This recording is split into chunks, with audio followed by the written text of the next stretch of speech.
So it's, I think, designed to pack a punch and really alert people to what the stakes are with some of the stuff that's circulating out there. And I really want to thank the First Lady for spearheading so many initiatives over the last 4+ years for families in Florida, but particularly her substance abuse initiative in schools.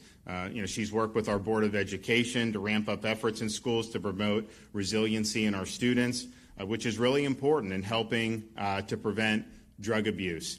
She has really led the charge to protect our kids from substance abuse, which will have impacts on families, individuals, and communities through one of her key initiatives, The Facts, Your Future. We're working on a marketing campaign to educate kids on how drug and alcohol abuse can ruin lives, especially in the dangerous era of fentanyl. So I'd like to be able to bring her up to be able to take the show over and do what she needs to do. So.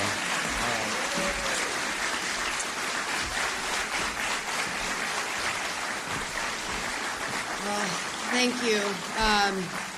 When it comes to prevention, especially for our children, I think you all might remember, maybe some of you, maybe not. I remember back in the 1980s when they had Just Say No. And do you remember the ad that had the egg on the skillet? They said, this is your brain on drugs. Any questions? Back in the day, that really moved me. But the video you just saw is what we need today. And that is a part of the Facts Your Future campaign, because we really need to communicate to these children and these kids in school the real world ramifications of their actions. And so that's why we launched back in 2019 the Facts Your Future. It's like Just Say No, but it's really just say no, and here's why. It's empowering the kids with the information so they can make the best decisions for their future. So that video is a small snippet of what ultimately will be provided to school districts across the state, cost-free for them. We're doing a lot.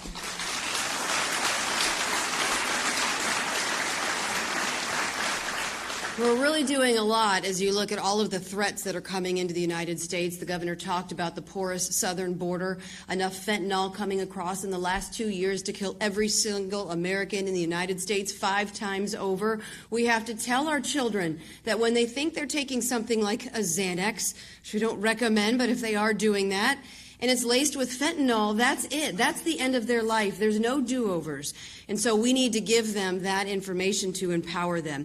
We're also working with the Department of Education to come up with updated standards for things that we're seeing, and we're also working on, again, free curriculum in the form of content, materials that we're handing out, and also a lot of videos. We're also going around to various school districts across the state and holding assemblies, because I think it's really important that we're not only empowering folks, but we're also giving them good context and perspective on the drug crisis. For instance, when these kids hear of a mother who lost their child to substance abuse, that gives them pause. When they hear from a peer, their same age, like you saw the young man a second ago who lost his eyes in a motorcycle accident, the governor and I actually went to Tampa, and he presented in front of a high school class, and there's probably about 300 or 400 students in that classroom. And when he told his story, you could have heard a pin drop. That resonated with these kids, to hear somebody their own age that wishes they could take back their actions, but they can't. Also, when we go and hold these assemblies and we give this curriculum to the students, we're giving perspective from a recovering addict, somebody who wishes they could go back and change time, but they can't do it and now have to live with the decisions that they've made. We also give the law enforcement side. You saw the young man a second ago. He went out, had too much to drink, got behind the wheel of a car, killed a family of 4. He's now serving 44 years behind bars. They're going to hear that story firsthand. He says, I wishes I could do anything to not be where I am, but more importantly, I killed an entire family. And when the kids hear that, that changes them going forward. That makes them think twice before they walk behind, get out into their car and walk and get behind the wheel. And the other side is also the medical side of it. I think it's really important that kids see this. For instance, we're going to be providing to them the ramifications of taking something like meth. When they see this is your face before meth, this is what your face looks like after meth. Any questions? You decide. Also, understanding the high levels of THC that's in marijuana. When you're ingesting that on a developing brain, what that ultimately does to these kids, and showing brain scans and showing things like schizophrenia. Also, the fentanyl we've talked about. You think it's something so simple as a Xanax and it's laced with fentanyl, as I mentioned before, that's something that could kill you. So the context and perspective with which we are giving this to our students, I think, is really important. But what I'm very excited about is, because of the governor's leadership, to put this on the forefront, to really put the pedal to the metal, to save lives. With that $200 million that we are getting from the opioid settlement, we are looking at doing nearly $40 million in prevention measures, and that is going directly to our kids.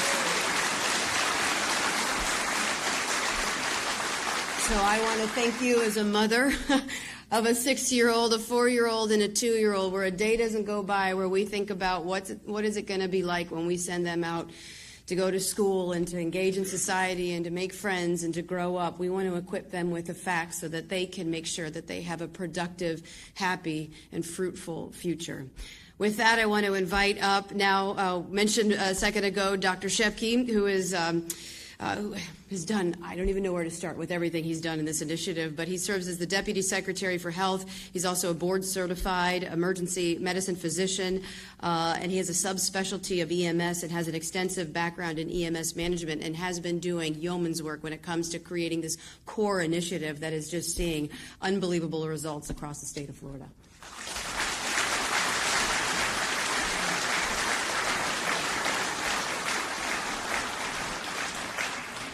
Thank you, First Lady, and thank you, Governor. As you heard, I am board certified in emergency medicine and the subspecialty of EMS, and I've seen more than my fair share of people die from this terrible disease that we know as substance use disorder. This has been a real epidemic, and there is another epidemic, though, that our society dealt with back in the 60s that caused the birth of my subspecialty. There was an epidemic of car crashes on the highway. That caused the birth of the 911 and trauma system. So if you have a car crash on the road, we don't just take you from a 911 system to any old place. We take you to a subspecialty center that will deal with that disease all the way through long-term healthy care. You heard the governor say, in the last several years, overdose deaths exceed car crash deaths. We're at an inflection point in our society, like we were back in the 60s, where we said, enough is enough. We need a system of care, a coordinated system of care. Thanks to the governor's leadership and the First Lady's leadership, we now have a coordinated system of care in Florida, the CORE network.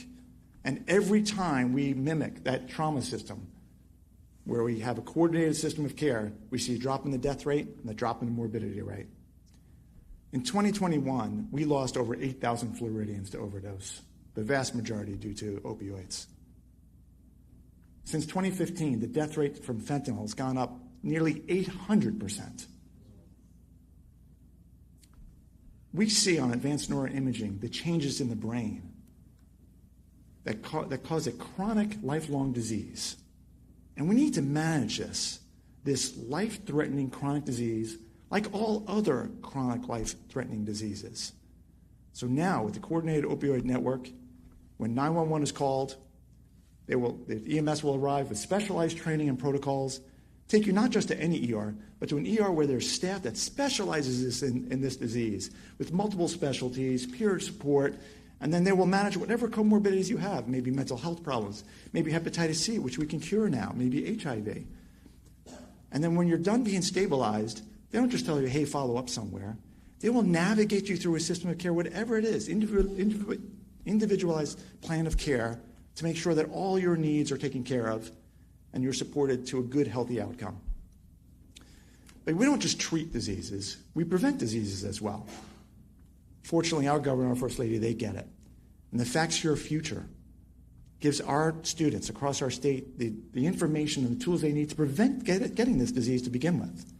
So I'm so excited that Governor DeSantis, First Lady DeSantis, they get this disease, we're at that inflection point, we're developing the system, and thanks to the governor's leadership, we have $28 million to roll this out, not from the first 12 counties, but to another 17 counties as well. Thank you so much, Governor and First Lady.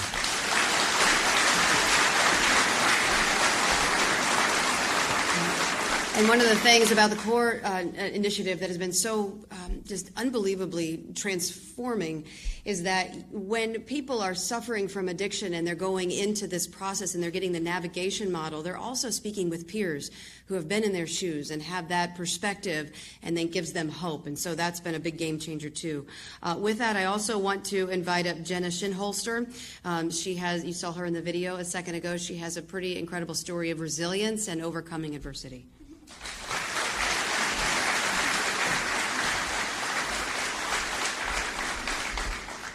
Good morning. First, I just want to thank you guys so much for having me. I am very humbled and honored to be here. I'll just share a little bit of my story. I grew up in Atlanta, Georgia. I did not grow up in a family that was full of addiction or abuse or any of that. I am a sexual abuse survivor as well as a suicide survivor. That's what was referenced in 3 cardiac arrests when I tried to take my own life. I had a lot of traumas early on, and they manifested in fear, and I wanted to seek out anything I could to just push that down as far as I could. I had a disease that wanted me dead, but it will settle for miserable, and it definitely made me miserable. So I was finally alone. I had lost everything. The people around me were done with me, and it was time to do something because I was alone and I had no one else left to blame. And I really want you to catch that. God got me alone with me. And I always say he gave me that moment of clarity, and I say that clarity is the moment where God paralyzes the liar in you long enough to see the truth. And I'm very, very thankful.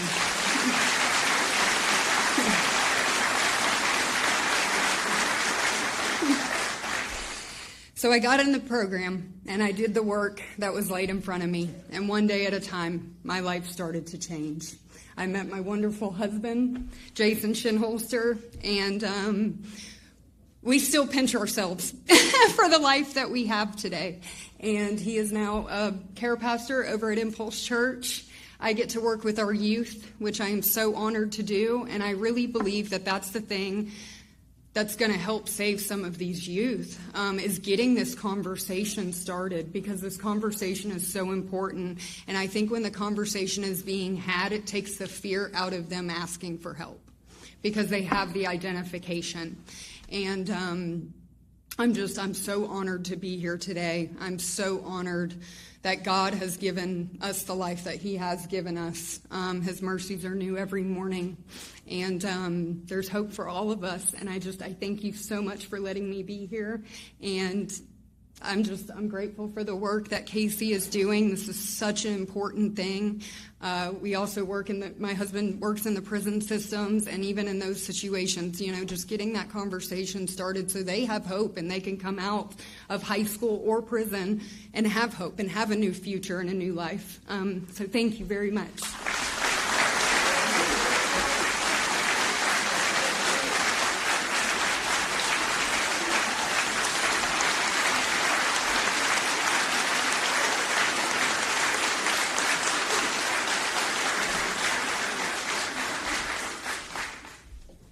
Cry. But what a blessing. You are such a blessing now, because you're going to be saving so many lives just by lending your voice. And it takes a lot of courage and strength to do what you do, but we're forever grateful that you're in the fight with us and you're doing everything you can to save especially our youth and help to give them a good future. Also want to invite up Paula Frederick. You saw her also in the video.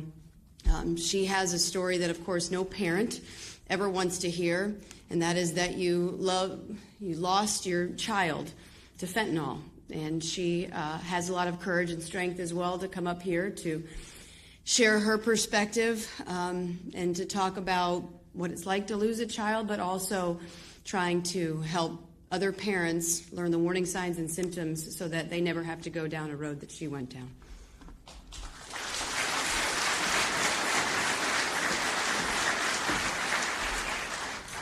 Thank you so much. I will have to say, as I drove up today, I thought it was just a small little news conference. So I'm just going to leave that right there. I have so much hope. Jenna, I'm so glad you're here.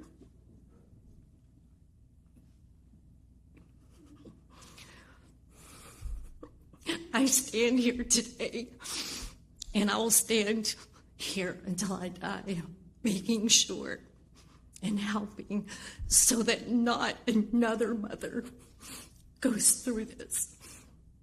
I thank the governor and the first lady just tremendously for the role they're taking in this horrible, horrible thing that we're dealing with right now in our country, in our state, with our children. And most importantly, we have got to educate our children to the dangers of these drugs. I lost my daughter, Amy, in March of 2021 to what was an overdose of fentanyl. It was something given to her by someone. She took it. She had no idea that she wouldn't wake up the next morning. She happened to be staying with me. Amy was a medical esthetician. She was super excited because she had 5 clients the next morning because COVID had kind of knocked her workout a little bit. And she told me as she was sitting on the couch eating queso dip and chips, which she did love her food, that she said, Mom, she said, God has answered my prayers. She said, I have 5 clients tomorrow. And she was so excited. She was quite the kid. I mean, quite the kid. She was helpful. She was honest. She was a good person. This drug crisis does not discriminate. It does not discriminate. We have got to stop it. And we have got to stop it from killing our children. If you take anything away from this today, know that those of you who have children, whether they're in maybe middle or high school, you have got to have that discussion. They truly can't take a Tylenol from their girlfriend. They can't. They can't take anything at this point. But as parents, and as grandparents, anybody, church, the church is a great place. Without my faith, I would not be standing here right now. I came from a mother who had more faith and trust in God, and that's how I grew up. I was so fortunate. Amy was so loved. I do have to say some things about her. She was quite the kid, quite bougie, and she is so terribly missed by myself, my family, her older sister, and a whole community. She, like I said, she was an esthetician and very good at her trade. Beautiful, beautiful child. And we miss her so very much. And like I said, I am so impressed with this governor and our first lady and the steps that they're taking to not just talk about it, but do it and put that into action. I mean, we've got to save our children. We've got to save our children, and we've got to get them educated. And we've all got to become educated in the process. I didn't think 2 years ago that I would be standing here today. And quite frankly, it is a mother's absolute worst nightmare. And I don't want another mother to have to endure what I have had to endure, and my family has had to endure over this. So I would like to ask you guys, if you've got kids, or be proactive in just being upfront and honest. It's a terrible thing to have to talk about, but we gotta talk about it so we can save them. The rates of death to fentanyl overdose, it's breathtaking for me. I will have to say that first responders and our law enforcement, I really appreciate you. I know firsthand that I know for a fact in Bay County that those guys responded right away. They were with me. I still talk to them. They're the heart of our community, and I thank you all so very much. I also want to quickly thank the First Lady and the Governor again, and thank them also real quickly. The Department of Health, I'm not sure where Weesey is. She is an amazing person who's done amazing with the videos that we've done. And it's going to reach so many people, and I'm so honored to be a part of it. And like I said, I would ask that you guys all, say a big prayer for this whole thing that we're doing, that hopefully these kids can be reached. And I hope just even if one could be reached with my story, it'll be all worth it. And thank you.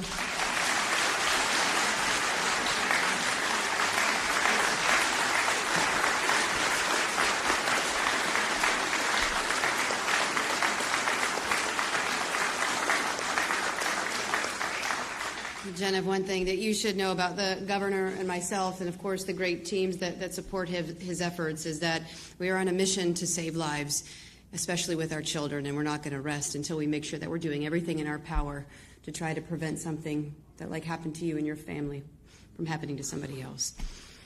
One of the great team members I want to introduce now is our great Secretary of the Department of Children and Family, Siobhan Harris, who is also a mom. We've had many conversations about what can we be doing better, how do we allocate the resources, and she has been spearheading a lot of this effort.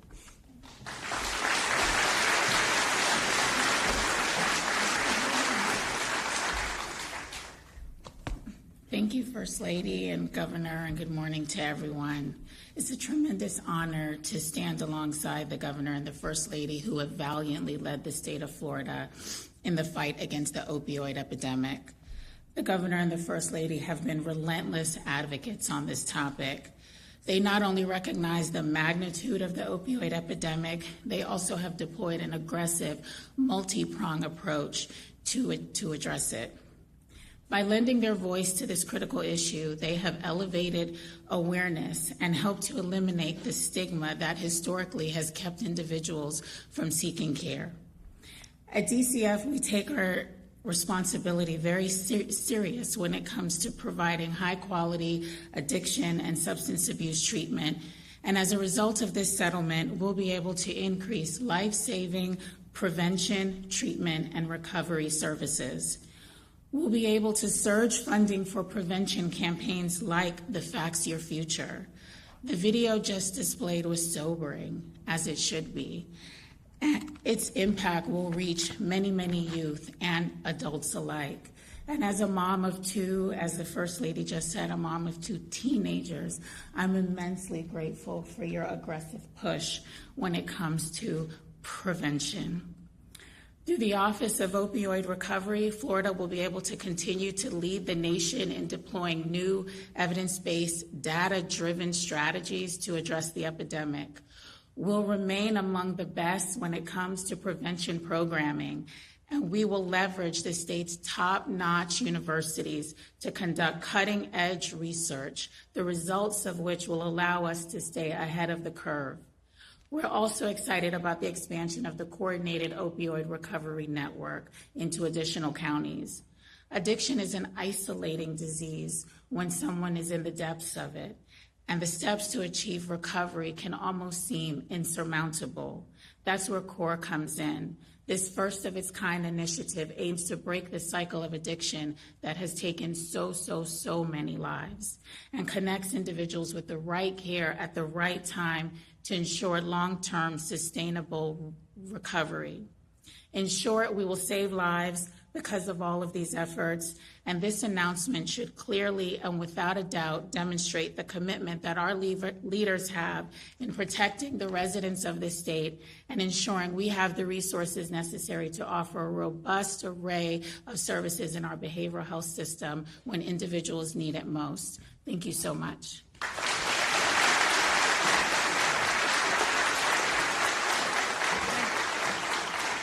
Last but not least, this gentleman needs no introduction, our great CFO, Jimmy Petronas, local legend around here, but also has been on the front lines very passionately supporting mental health and substance abuse. And we appreciate everything that he's doing to raise awareness and also to advocate for funding.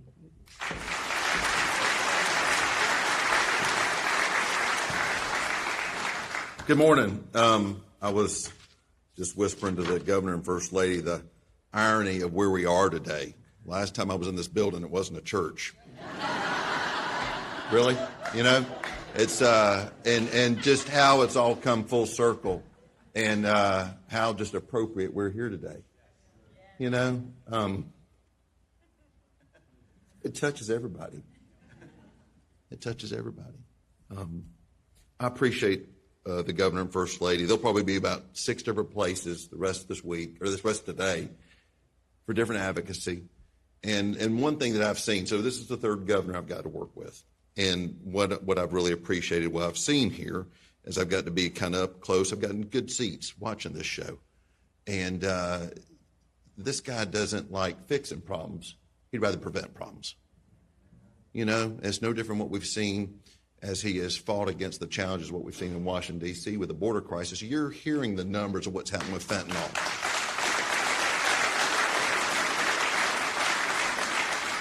You know, and so, you know, we've got lives that we're losing because of this drug. And I think, look, me personally, I think if you're a fentanyl dealer, I feel like you ought to be, if you're arrested, you're charged with attempted murder.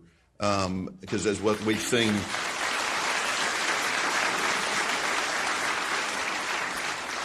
but this couple, they, husband, father, governor, first lady, mom, wife, they've taken this so personal, and they've made it such a difference in the citizens of this state. We're very lucky.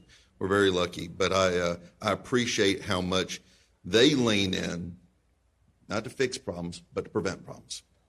To prevent problems. It's so much easier in life where we can prevent things from happening. And again, that's why I get so excited about when he wants to pick a fight with the border issue, because of all the problems we've got that are tied back to it.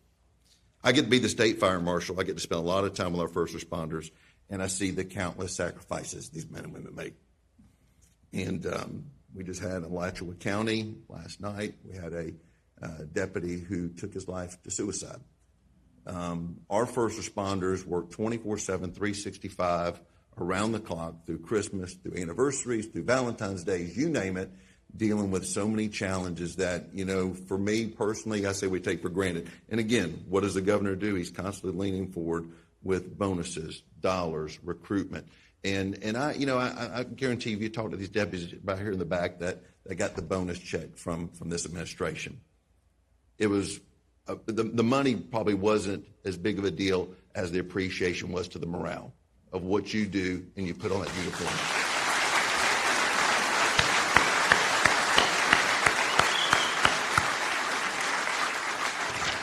But I appreciate what we're seeing through the Heroes program, and it's a shame that part of the solution we've got right now, because we've got an uncooperative administration in Washington, that we have to deploy out hundreds of thousands of doses of Narcan, because we got to do whatever we can to save the lives when we get a chance to save them. And but little by little, we're gonna work with the circumstances we've got to deal with, and little by little, we're gonna save the lives, and hopefully, little by little, common sense prevails. And I love what the governor says: common sense is no longer common. And as we see more and more of leadership that rises to the top, we'll make a difference in our communities. And as we have about 900 people a day move into this amazing state. They're moving here for a number of reasons. But the one thing I love to tell people is I never thought I was going to be CFO. I never thought I'd have to care about numbers as much as I do, but I do, and I do. It's a big deal, and you look at it's a really big deal. But when you look at the families and the businesses that are relocating to this state, okay, the new jobs that are being created in the state, we're outpacing everybody in the nation. But they won't move here unless it's safe. They won't invest here unless it's safe. And it all comes from the top. So, Governor, First Lady, thank you for what you do.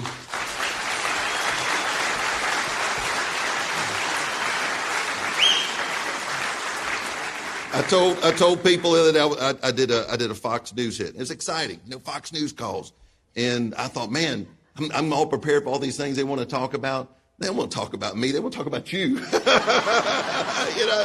And the comment that I used, and I truly believe it. I mean, right now, Florida, we've got lightning in a bottle, and it's amazing and it's attractive, and people want to be near this unbelievable leadership we've got, because we are fighting against the status quo. We're questioning absurdity when we see it, and we're making a difference to protect our families, to create strong communities. Simple as that. God bless y'all. Thank you for letting me be here.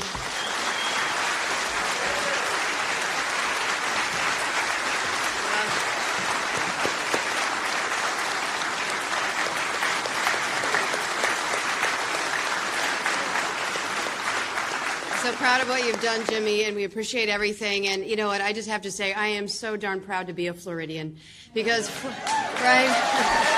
I mean, it's not just looking at the issues, it's what can you do to do something about the issues and keep pushing the ball down the field. And so I'm very proud of our governor, but I'll have to use a phrase that he always used time and time again, that we have only begun to fight. God bless you guys. Thank you.